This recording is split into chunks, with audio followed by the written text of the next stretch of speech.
1996ஆம் ஆண்டு ஜூன் 5 பிறந்த ஐயா இஸ்மாயில் சாஹிப் அவர்கள் சமூகத்தின் வழிகாட்டி என்ற பொருளில் காயிதே மில்லத் என்று மக்களால் அன்புடன் அழைக்கப்பட்டவர். இந்திய யூனியன் முஸ்லீம் லீகின் நிறுவன தலைவர். மகாத்மா காந்தி அவர்களின் அழைப்பை ஏற்று ஒத்துழையாமை இயக்கத்தில் பங்கேற்று நாட்டின் விடுதலைக்காக உழைத்தவர். நாடு விடுதலை அடைந்த பிறகு இந்தியா பாகிஸ்தான் என்று இரு நாடுகள் உருவான பொழுது மதத்தால் நான் இஸ்லாத்தை சார்ந்தவன் என்றாலும் மனதால் நான் இந்தியன் என்று அன்று முகமது அலி ஜின்னா அவர்களிடம் வெளிப்படையாக தெளிவுபடுத்தியவர். இந்திய அரசியல் நிர்ணய சபையின் உறுப்பினராக இருந்த பொழுது உலகத்தின் பழமையான மொழி ஆதிமொழி என்னுடைய தமிழ் மொழிக்கு இந்தியாவின் ஆட்சி மொழியாவதற்கு அனைத்து தகுதிகளும் உண்டு என்று வாதிட்டவர்.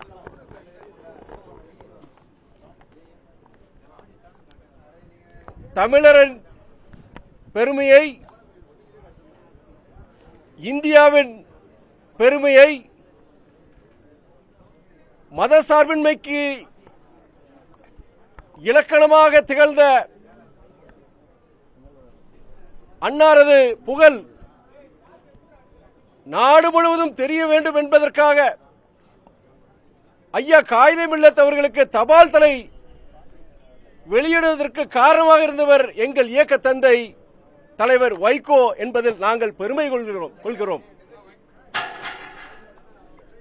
மதசார்பற்ற ஒருமைப்பாடு மிக்க சமூக நல்லிணக்கத்திற்கு அடையாளமாக நம் நாடு திகழ வேண்டும் என்பதற்காக அவர் பாடுபட்டார். அவரது கனவு நனவாகும் வகையில் நாம் அனைவரும் செயல்பட வேண்டும். இன்று அவரது ஐயா காயிதே மில்லத் அவர்களின் 131வது பிறந்தநாள் அன்று நாம் அனைவரும் சூழலை ஏற்க வேண்டும் என்று நான் வேண்டி கேட்டுக் கொள்கின்றேன். முதலமைச்சரை பார்த்திருக்கீங்க, சில கோரிக்கைகள் கொடுத்ததா சொல்லிருக்கீங்க. என்னென்ன கோரிக்கைகள் சொன்னீங்க? சந்திப்பு நீங்க ஏற்கனவே நாங்கள் உருவாக்கி கொள்வேன் அப்படின்னு சொன்னீங்க. திருச்சி நாடாளுமன்ற உறுப்பினராக திருச்சி என் தொகுதிக்கு, என் தொகுதி மக்களின் நீண்டகால கோரிக்கைகள், என் தொகுதிக்கு வேண்டிய திட்டங்கள் குறித்து மாண்புமிகு முதலமைச்சர் அன்பு சகோதரர் ஜோசப் விஜய் அவர்களை சந்தித்து நான் உரையாடினேன். அதுல முக்கியமான சொல்லணும்னா திருச்சி விமான நிலை அந்த ஓடுதளம் விரிவாக்கம் கிட்டத்தட்ட 12 வருஷமா அந்த பிரச்சனை இருக்கு. நான் பொறுப்பேற்ற பிறகு இந்த 20 மாசத்துல நான் பொறுப்பேற்கும் பொழுது கிட்டத்தட்ட 50 விழுக்காடு தான் அந்த விரிவாக்கத்திற்கு உண்டான நிலங்களை கையகப்படுத்தியிருந்தாங்க. நான் கடந்த 20 மாதங்களாக அது கிட்டத்தட்ட 95 விழுக்காடு அந்த லேண்ட் அக்விசிஷன் கையகப்படுத்த முடிஞ்சிருச்சு.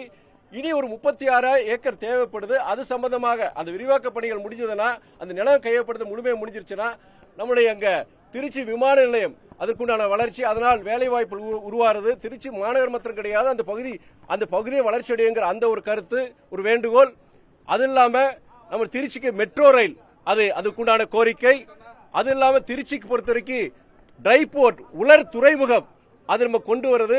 ஒன்றிய அரசு சார்ந்த நம்முடைய நிதியமைச்சர் திரு நிர்மலா சீதாராமன் அவர்களை சந்தித்து அதோட கோரிக்கையை நம்ம சொல்லியிருந்தது. அவங்களும் அதுக்கு ரொம்ப பாசிட்டிவா சொல்லியிருந்தாங்க. தமிழ்நாடு அரசு அதுக்கு விண்ணப்பிச்சுன்னா கண்டிப்பா அங்க திருச்சிக்கு உண்டான அந்த ட்ரை போர்ட் உலர் துறைமுகம் கொண்டு வரலாம்னு சொல்லி அவங்க சொல்லியிருந்தாங்க. அதையும் நான் நம்முடைய மாண்பு முதலமைச்சர்கிட்ட தெரிவிச்சிருந்தேன். நான் அது இல்லாம உங்களுக்கு நம்ம ஸ்ரீரங்கம் இருக்கிற ஜிஹெச் பொறுத்திருக்கிறது 100 வருஷத்துக்கு மேல அந்த கட்டடம் இருக்கு. ரொம்ப பழமையா இருக்கு. அங்க அவ்வளவு வசதிகள் இல்ல. அதனால புதிய ஒரு இடத்துல அந்த இடம் எங்க இருக்குன்னு சொல்லிட்டு அந்த இடத்துல பொறுத்த வரைக்கும் அங்க விரிவாக்கம் செஞ்சிருந்தா, புதிய வசதிகளோடு செஞ்சா அங்க மக்களுக்கு நல்லா இருக்குன்னு சொல்லியிருந்தா. அதே மாதிரி என்னுடைய தொகுதிக்குட்பட்ட கந்தர்வக்கோட்டை அங்கே இருக்கிற அரசு மருத்துவமனையுடைய அங்க நிலைமையை சொல்லிட்டு அது கிட்டத்தட்ட ஒரு எந்தவித அடிப்படை வசதியும் இல்லாம அங்க இருக்க கிட்டத்தட்ட 5 வருஷம் அங்க மக்கள் கேட்டுட்டு இருக்காங்க அப்படின்னு சொல்லிட்டு அந்த கோரிக்கையும் சொல்லிட்டு முக்கியமான திருச்சிக்கு தேவையான இது போன்ற விஷயங்களை பத்தி நான் அவர்கிட்ட முதலமைச்சர்கிட்ட சொல்லியிருந்தேன். அவர் எல்லாத்தையும் படிச்சு பார்த்துட்டு அவர் கண்டிப்பா ஆவணம் செய்வதா சொல்லியிருந்தாரு. அது இல்லாம முக்கியமான இன்னொரு பிரச்சனை என்னன்னா கடந்த 2015 எங்களுடைய இயக்க தலைவர் நம்முடைய சீமக்கருவலை மரம் பொறுத்தவரைக்கும் அது தமிழ்நாட்டுக்கு நீங்க அந்த மண்ணுக்கு கேடானது சுற்றுச்சூழலுக்கு கேடான்னு சொல்லிட்டு நீதிமன்றத்தில் வழக்கு தொடர்ந்திருந்தாரு. அதுக்கப்புறம் உயர்நீதிமன்றமே 10 வருஷத்துல தமிழக அரசு உடனடியாக தமிழ்நாட்டில் முழுமையாக அதை நிவர்த்தி அதை அகற்றணும்னு சொல்லி ஒரு உத்தரவு பிறப்பிச்சிருந்தாங்க. அதுக்கு நடுவில் மறுபடியும் 2026 ஒரு இறுதி தீர்ப்பு கொடுத்திருக்கிறாங்க. இது சம்பந்தமாக சொல்லி முதலமைச்சருடைய கவனத்துக்கு கொண்டு போய் ஒவ்வொரு மாவட்டத்திலையும் அந்த மாவட்ட நிர்வாகத்தின் மூலம் சீமக்கருவல மரங்களை முற்றிலும் அகற்றிட வேண்டும் என்று அந்த கோரிக்கையை நான் வச்சிருந்தேன். நான் இது போன்ற கிட்டத்தட்ட 12க்கும் மேற்பட்ட கோரிக்கைகள். அது இல்லாம முக்கியமான இன்னொரு விஷயம் என்னன்னா நீங்க தமிழ்நாடு போக்குவரத்து கழகத்தினுடைய அந்த தலைமை அலுவலகம் மாவட்ட அந்த கோட்ட அலுவலகம் பொறுத்தவரைக்கும் இன்னைக்கு தமிழ்நாட்டில் 10 லட்சத்துக்கு மேற்பட்ட அந்த ஜனத்தொகை இருக்கிற அத்தனை மாநகர்களையும் அந்த போக்குவரத்து துறைக்குண்டான அங்க தலைமை அலுவலகம் இருக்கு. திருச்சிக்கு மாத்திரம் அது கிடையாது. திருச்சியை பொறுத்த வரைக்கும் இங்க கும்பகோணத்துல தான் இருக்கு. திருச்சி பொறுத்த வரைக்கும் கிட்டத்தட்ட 20 லட்சத்துக்கு மேற்பட்ட மக்கள் வாழ்கின்ற பகுதி. அதனால அந்த மாநகருக்கு தனியா ஒரு போக்குவரத்து அந்த கோட்ட தலைமை அலுவலகம் இயங்க வேண்டும். அதன் மூலியமா தமிழ்நாடுக்கு பொறுத்த வரைக்கும் திருச்சிக்கு பொறுத்த வரைக்கும் திருச்சி மாத்திரம் கிடையாது, திருச்சி அது சுத்தி இருக்கிற மாவட்டங்களுக்கோ பகுதிகளுக்கோ இந்த போக்குவரத்து சம்பந்தமான அந்த சேவைகள் இனிய சிறப்படையும் சொல்லிட்டு அந்த ஒரு முக்கியமான கோரிக்கையை சொல்லியிருந்தாங்க முதலமைச்சர். அனைத்து கிட்டத்தட்ட ஒரு 25 நிமிஷம் இந்த கோரிக்கைகள் கிட்டத்தட்ட 12க்கும் மேற்பட்ட இந்த கோரிக்கைகளை விரிவா சொல்லி அதை ஒரு பொறுமையா கேட்டு கண்டிப்பா இது முக்கியமானது, திருச்சிக்கு தேவையானது, தமிழ்நாட்டுக்கு தேவையானது சொல்லிட்டு அவர் அது கேட்டிருந்தாரு. இன்னொரு முக்கியமான விஷயம், காலஞ்சென்ற நம்முடைய புரட்சி தலைவர் எம்ஜிஆர் அவர்கள் அவர் அன்னைக்கு சொன்னார், அன்னைக்கு அது கேலி கிண்டல் செஞ்சாங்க. அவர் என்ன சொன்னார்னா தமிழ்நாடு பொறுத்தவரைக்கும் 2 அதாவது தலைநகரங்கள் இருக்கணும்.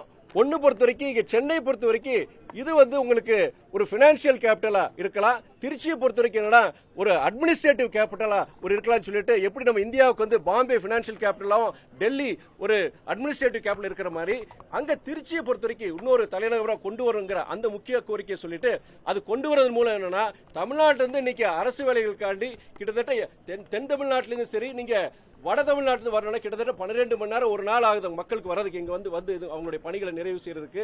நீங்க திருச்சியில கொண்டு எங்க தமிழ்நாட்டில் எந்த பகுதியிலிருந்து 5 மணி நேரத்துக்குள்ள நீங்க போயிடலாம். அது மாத்திரம் இல்ல திருச்சி மத்திய பகுதி வளர்ச்சிக்கு உதவும். இன்னொரு முக்கியமான விஷயம் என்னன்னா அந்த நீங்க தலைநகரம் திருச்சிக்கு மாற்றும் பொழுது இது அரசியல் தலைநகரமா திருச்சியை மாற்றும் பொழுது சென்னையுடைய இங்க இருக்கிற ஜனத்தொகையும் சரி இங்க போக்குவரத்து நெரிசலையும் அது குறைக்கும் சொல்லிட்டு இது முக்கியமான ஒரு விஷயம். அது நீங்க கண்டிப்பா அதை பரிசீலனை சொல்லிட்டு திருச்சியை இன்னொரு ஒரு மாற்று தலைநகரமா ஒரு அட்மினிஸ்ட்ரேட்டிவ் கேபிட்டலா நீங்க அதை கொண்டு வச்சுட்டு அந்த கோரிக்கையை நான் வச்சிருந்தேன். இந்த சந்திப்பு நீங்க வளர்ச்சி திட்டத்துக்கான கோரிக்கை சந்திப்பு மட்டும் இல்லாம கூட்டணிக்கு ஒரு அச்சாரம் கூட சொல்றாங்க. ஏன்னா திமுக கூட்டணியில் இருக்கக்கூடிய மதிமுக தங்களுடைய கூட்டணி நிலைப்பாட்டை மறுபரிசீலனை செய்ய இருக்கிறதா சொல்லிருக்கீங்க. உங்களுடைய கூட்டத்தில் நீங்க தோழருடைய கருத்துக்களை கேட்டு முடிவெடுக்கிறேன்னு சொல்லிருக்கீங்க. அது குறித்தான ஒரு அச்சாரமான சந்திப்பும் சொல்லப்படும் இல்லவே இல்லை. ஏன்னா திருச்சி நாடாளுமன்ற உறுப்பினரா திருச்சிக்கு பிரதம மந்திரி மாண்புமிகு மோடிஜி அவர் வரும்போது சரி நம்முடைய முன்னாள் முதல்வர் அண்ணன் தளபதி வரும் சரி அது ஒரு புரோட்டோகால். நான் ஒரு திருச்சி நாடாளுமன்ற உறுப்பினரா அந்த விமான நிலையத்துக்கு போய் அவர் வரவேற்கிறது சரி அங்க டெல்லிக்கு போனாலும் சரி ஒன்றிய அரசு துறை சார்ந்த அமைச்சர்கள் திருச்சி தொகுதிக்கான போய் பார்க்கறது சரி நீங்க எல்லா ஊடகங்கள் பத்தி உங்களுக்கு எல்லாருக்கும் தெரியும்.